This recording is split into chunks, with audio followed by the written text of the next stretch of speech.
ನಮಸ್ಕಾರ. ನಾನು ಮಹಾವೀರ್ ಪ್ರಸಾದ್ ಅಂತೇಳಿ. ನಮ್ಮ ಹೊರನಾಡು ನಿಮ್ಗೆಲ್ಲ ಗೊತ್ತಿರುವಂತೆ ನಾಡಿನ ಪ್ರಮುಖ ಯಾತ್ರಾ ಸ್ಥಳಗಳಲ್ಲಿ ಒಂದು. ಇಲ್ಲಿ ದಿನ ಒಂದು ಸಾವಿರಾರು ಜನ ಯಾತ್ರಿಕರು ಬರ್ತಾರೆ. ಜೊತೆಗೆ ಗ್ರಾಮೀಣ ಭಾಗದ ಒಳಗೆ ಸುಮಾರು ಸಾಕಷ್ಟು ಹಳ್ಳಿಗಳಿದ್ದಾವೆ. ಅಲ್ಲೂ ಕೂಡ ಸಾಕಷ್ಟು ಬಡ ಜನತೆ ಇದೆ. ಆ ದುಡ್ಡು ಕಾಸಿದ್ದವರು, ವಾಹನ ವ್ಯವಸ್ಥೆ ಇದ್ದವರು ಹೊರಗೆ ಹೋಗ್ತಾರೆ ವೈದ್ಯಕೀಯ ವಿಚಾರಕ್ಕಾಗಿ. ಆದ್ರೆ ಇಲ್ಲಿನ ಗ್ರಾಮೀಣ ಭಾಗದ ಜನ ಇಲ್ಲೇ ಬಂದು ತಮ್ಮ ವೈದ್ಯಕೀಯ ಪರೀಕ್ಷೆಗಳಾಗ್ಲಿ ಮಗದೊಂದಾಗ್ಲಿ ಇಲ್ಲೇ ಬಂದು ಇದೇ ಆಶ್ರಯ ಆಗಿರ್ತದೆ. ಆ ನಾನ್ ನೋಡಿದಾಗ ಇದು ಸರ್ಕಾರ ಲಕ್ಷಾಂತರ ರೂಪಾಯಿ ಖರ್ಚು ಮಾಡಿ ಇಂಥ ದೊಡ್ಡ ಆಸ್ಪತ್ರೆಯನ್ನು ನಿರ್ಮಾಣ ಮಾಡಿಕೊಟ್ಟಿದೆ. ಆದ್ರೆ ವೈದ್ಯಾಧಿಕಾರಿ ಇಲ್ಲದೆ ಆಸ್ಪತ್ರೆ ಸೊರಗ್ತಾ ಇದೆ. ಸಹಾಯಕರು ಇರ್ತಾರೆ ಮತ್ತು ನರ್ಸ್ಗಳಿದ್ದಾರೆ, ಆದ್ರೆ ವೈದ್ಯಾಧಿಕಾರಿಗಳದ್ದೇ ಕೆಲಸ ಕಂಪ್ಲೀಟ್ ಆಗ್ತಾ ಇಲ್ಲ. ಅದಕ್ಕಾಗಿ ಸರ್ಕಾರ ಶಾಸಕರ ಮೂಲಕ ಮತ್ತು ಸಂಸದರು ಈ ಗಮನ ಹರಿಸಿ ಮತ್ತು ಗ್ರಾಮ ಪಂಚಾಯತಿ ಅವರು ಕೂಡ ಗಮನ ಹರಿಸಿ ಈ ಸರ್ಕಾರಿ ಆಸ್ಪತ್ರೆಗೆ ಒಂದು ಉತ್ತಮವಾದಂತ ವೈದ್ಯಾಧಿಕಾರಿ ನೇಮಿಸಬೇಕಾಗಿ ಈ ಮೂಲಕ ಕೇಳ್ಕೊಳ್ತಿದ್ದೇನೆ. ಒಂದು ವಿಚಾರಗಳು ಇದಾವೆ. ಏನಂತಂದ್ರೆ ಗ್ರಾಮೀಣ ಭಾಗಕ್ಕೆ ವೈದ್ಯಾಧಿಕಾರಿಗಳಿಗೆ ಬರುವುದಿಲ್ಲ. ಕಾರಣ ಅಂತಂದ್ರೆ ಇಲ್ಲಿ ವ್ಯವಸ್ಥೆ ಅವರಿಗೆ ಕಮ್ಮಿ ಅನಿಸ್ತದೆ.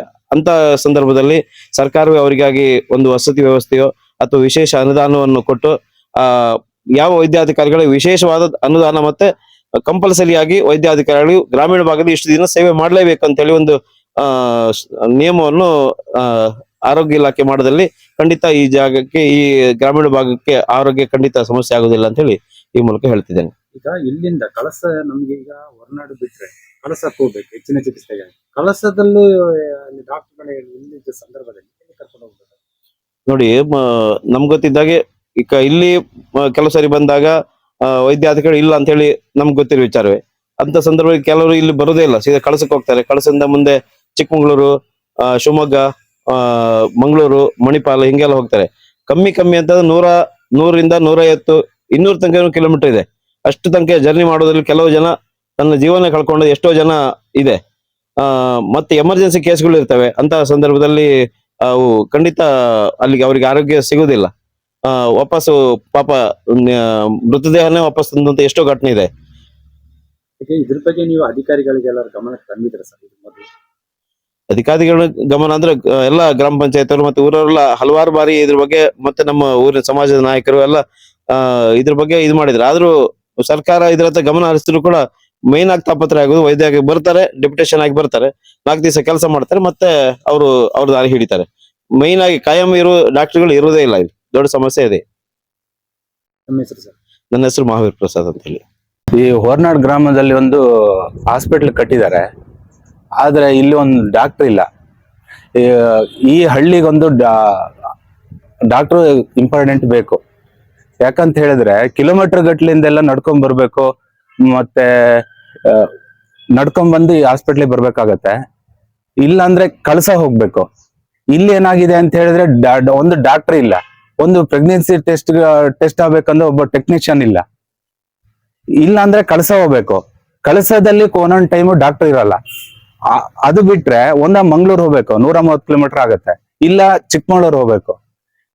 ಅದಕ್ಕೋಸ್ಕರ ಇಲ್ಲಿ ಡಾಕ್ಟರ್ ಒಂದು ಆದಷ್ಟು ಬೇಗ ಇದ್ ಮಾಡ್ಕೊಡ್ಬೇಕು ಅಂತ ಕೇಳ್ಕೊಂತಿದೀವಿ. ನೋಡಿ, ಮೊನ್ನೆ ಒಬ್ಬ ಪ್ರವಾಸಿಗರು ಇಲ್ಲೇ ಒಂದ್ 2 ಕಿಲೋಮೀಟರ್ ಆಚೆ ಬೈಕಲ್ ಬಿದ್ದು ಪೆಟ್ಟಾಯ್ತು. ಇಲ್ಲಿ ಕರ್ಕೊಂಬಂದ್ವಿ, ಈ ಹಾಸ್ಪಿಟ್ಲಿಗೆ ಕರ್ಕೊಂಬಂದ್ರೆ ಇಲ್ಲಿ ಡಾಕ್ಟರ್ ಇಲ್ಲ. ಅವ್ರಿಗೆ ತುಂಬಾ ಸೀರಿಯಸ್ ಆದಂಗ ಆಗಿತ್ತು. ಮತ್ತೆ ಕಳ್ಸಕ್ ಕರ್ಕೊಂಡೋದ್ವಿ, ಕಳಿಸ್ತಲ್ಲೂ ಡಾಕ್ಟರ್ ಇಲ್ಲ. ಅವಾಗ ನಾವ್ ಏನ್ ಮಾಡ್ಬೇಕು? ಕರೆಕ್ಟ್ ಆಗಿರೋ ಒಂದು ಡಾಕ್ಟರ್ ಇಲ್ಲಿ ಬೇಕು, ಇಂಪಾರ್ಟೆಂಟ್ ಆಗಿ. ಮತ್ತೆ ಗುರುವಾರ ಮತ್ತೆ ಮಂಗಳವಾರನೇನ ಪ್ರೆಗ್ನೆನ್ಸಿ ಟೆಸ್ಟ್ ಇರುತ್ತೆ. ಅದಕ್ಕೋಸ್ಕರ ಡಾಕ್ಟ್ರು, ಟೆಕ್ನಿಷಿಯನ್ ಬೇಕೇ ಬೇಕು ನಮಗೆ. ಮತ್ತೆ ಇದು ಹಳ್ಳಿ ಪ್ರದೇಶ. ಇದು ಇಲ್ಲಿಂದ ಸಾಧಾರಣ ಕಿಲೋಮೀಟರ್ ಗಟ್ಲೆ ನಾವು ಆಟೋದಲ್ಲಿ ಕರ್ಕೊಂಡೋಗಿ ಕಳ್ಸಕ್ಕೆ ಕರ್ಕೊಂಡು ಹೋಗ್ಬೇಕು. ಇಂಥ ಸ್ಥಿತಿ ಇರ್ಬೇಕಾದ್ರೆ ಇಲ್ಲೊಂದು ಡಾಕ್ಟರ್ ಇಂಪಾರ್ಟೆಂಟ್ ಅಂತ ನಾನು ಮಾಡ್ತೀನಿ. ಇದ್ರ ಬಗ್ಗೆ ನೀವು ಅಧಿಕಾರಿಗಳಿಗೆ ಗಮನ ತಂದಿದೀವಿ ಸರ್. ಇದು ನಿಮ್ಗೆ ಗೊತ್ತಿದೆಯಲ್ಲ, ಈ ಹಿಂದೆ ಒಂದ್ಸತಿ ನಿಮ್ಮ ನ್ಯೂಸ್ ಇಲ್ಲ, ಅದು ಕೂಡ ವ್ಯವಸ್ಥೆನ ಮಾಡಿದ್ವಿ. ಅದಕ್ಕೂ ಸ್ಟೇಟ್ಮೆಂಟ್ ಕೊಟ್ಟಿದ್ವಿ. ಅದು ಕೂಡ ಒಳ್ಳೆ ರೀತಿಯಲ್ಲಿ ನಡೆದಿದೆ. ಟೋಟಲಿ ಎಲ್ಲ ವ್ಯವಸ್ಥೆನೂ ಇದೆ. ಇಲ್ಲಿ ಡಾಕ್ಟ್ರೇ ಇಲ್ಲ. ಆದಷ್ಟು ಬೇಗ ಶಾಸಕರು, ಅಧಿಕಾರಿಗಳು ಇಲ್ಲೊಂದು ಡಾಕ್ಟರ್ ವ್ಯವಸ್ಥೆ ಮಾಡ್ಕೊಡ್ಬೇಕಂತ ಕೇಳ್ಕೊಂತಿದೀವಿ. ನಮ್ಮ ಹೆಸರು? ಸಂತೋಷ್ ಅಂತ ಹೇಳಿ. ಅಲ್ಲಿಂದ 3 ಕಿಲೋಮೀಟರ್ ಹಾಸ್ಪಿಟಲ್ ಇದೆ, ಗವರ್ಮೆಂಟ್ ಹಾಸ್ಪಿಟಲ್ ಅಲ್ಲಿ ಡಾಕ್ಟರ್ದು ತುಂಬಾ ಕೊರತೆ ಇದೆ. ಇಲ್ಲಿಂದ ಅಕಸ್ಮಾತ್ ಇಲ್ಲಿ ಬಂದು ಡಾಕ್ಟರ್ ಇಲ್ಲ ಅಂತ ಹೇಳಿದ್ರೆ ನಾವು 9 ಕಿಲೋಮೀಟರ್ ಕರ್ಕೊಂಡು ಹೋಗ್ಬೇಕು. ಕರ್ಕೊಂಡು ಹೋದ್ರು ಒಂದೊಂದ್ಸತಿ ಕಳಿಸ್ದಲ್ಲೂ ಡಾಕ್ಟರ್ ಇರಲ್ಲ. ಮಂಗಳೂರು ಅಂದ್ರೆ 130 ಕಿಲೋಮೀಟರ್ ಆಗುತ್ತೆ, ಇಲ್ಲ ಅಂದ್ರೆ ಇದು ಚಿಕ್ಕಮಂಗ್ಳೂರು 100 ಕಿಲೋಮೀಟರ್ ಆಗುತ್ತೆ. ತುಂಬಾ ಕಷ್ಟ ಇದೆ, ಡಾಕ್ಟರ್ಗಳು ಕೊರತೆ ಇದೆ. ಅಕಸ್ಮಾತ್ ಡಾಕ್ಟರ್ ಬಂದ್ರು 2 ದಿನ ಇರ್ತಾರೆ, 1 ವಾರ ಇರಲ್ಲ. ಒಂದು 2 ಕೋಟಿ ಅಂದಾಜು ಇನ್ವೆಸ್ಟ್ಮೆಂಟ್ ಮಾಡಿ ಚೆನ್ನಾಗಿ ಒಳ್ಳೆ ಪ್ರತಿಯೊಂದು ವ್ಯವಸ್ಥೆಗಳು ಆಸ್ಪತ್ರೆಯಲ್ಲಿ ಇದೆ. ಅಂದ್ರೆ ಡಾಕ್ಟರ್ಗಳು ಶಾಸಕರು ಅಧಿಕಾರಿಗಳು ಎಚ್ಚೆತ್ತುಕೊಂಡು ಡಾಕ್ಟರ್ದೊಂದು ವ್ಯವಸ್ಥೆ ಮಾಡ್ಲಿ ಅಂತ ನಾವು ಕೇಳ್ಕೊಂತೀವಿ. ಇಲ್ಲಿ ಅದು ಅಂದ್ರೆ ಕೆಲವು ಹೊರ ಜಿಲ್ಲೆಗಳಿಂದೆಲ್ಲ ಬರ್ತಾರೆ ಪ್ರವಾಸಿಗರು ಅಂತ. ಇದು ಪ್ರವಾಸಿ ತಾಣ ಬೇರೆ ಇದೆ. ಅವಾಗ ಇಲ್ಲಿ ಪ್ರತಿಯೊಂದಕ್ಕೆ ಏನಾದ್ರು ಹೆಚ್ಚು ಕಮ್ಮಿ ಆಯ್ತು ಅಂತ ಹೇಳಿದ್ರೆ ಇಲ್ಲಿಗೆ ಬರ್ಬೇಕು, ಇಲ್ಲಿ ಬಿಟ್ರೆ ಕಳ್ಸಕ್ ಹೋಗ್ಬೇಕು. ಆದ್ರೆ ಡಾಕ್ಟರ್ಗಳಿಲ್ಲ. ಇದು ಹೊರನಾಡಿಗೆ ತುಂಬಾ ಜನ ಪ್ರವಾಸಿಗಳು ಬರ್ತಾರೆ. ಅವ್ರಿಗೆ ಏನಾದ್ರು ಪ್ರಾಬ್ಲಮ್ ಆದ್ರೆ ನಾವು ಇದು ಹೊರನಾಡು ಬರ್ಬೇಕು. ಇಲ್ಲ ಅಕಸ್ಮಾತ್ ಒಂದೊಂದ್ಸರಿ ಡಾಕ್ಟರ್ ಇರಲ್ಲ, ಕರ್ಕೊಂಡು ಹೋಗೋತ್ತಿಗೆ ಕೆಲವರಿಗೆ ತುಂಬಾ ತೊಂದರೆ ಆಗಿದೆ. ಹಂಗಾಗಿ ತುಂಬಾ ಕೊರತೆ ಇದೆ ಡಾಕ್ಟರ್ದು. ಹಂಗಾಗಿ ನಮ್ಗೊಂದು ಡಾಕ್ಟರ್ ವ್ಯವಸ್ಥೆ ಮಾಡ್ಕೊಂಡು ಕೇಳ್ಕೊಂತೀವಿ. ನಮ್ಮ ಹೆಸರು? ಅವಿನಾಶ್ ಅಂತ ಹೇಳಿ.